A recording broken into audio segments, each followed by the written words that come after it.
And all of these term policies were issued a number of years ago at preferred plus rates. And sorry, that bottom 10-year term should actually read 11 of 2000, not 2010.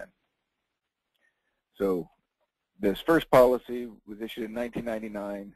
11 years later, it was in the ART, or annual renewable term period, so he was paying higher and higher premiums every year, but it was still in the conversion period. So we were able to convert that policy at a preferred plus rate to universal life contract. The second policy was a $700,000 20-year term policy, again issued at preferred plus rates.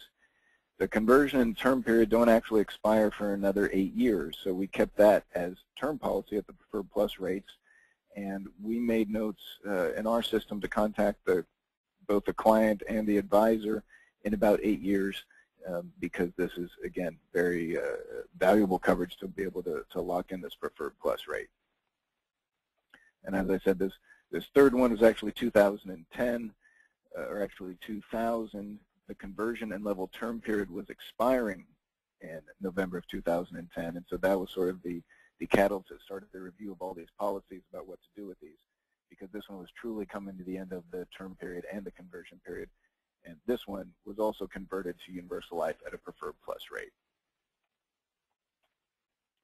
So how do you know it's time for a conversion? Well, you and the client will receive a notice from us, hopefully from the insurance company or both, and it will normally outline that the end of the level term period is ending.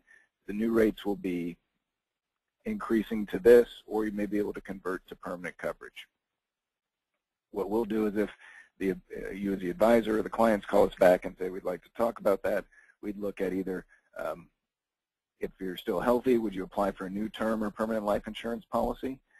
Maybe the conversion period is passed, and so there's nothing to do but keep the ART rates if other coverage isn't available. And as I talked about, either convert part or all of the term coverage to permanent coverage.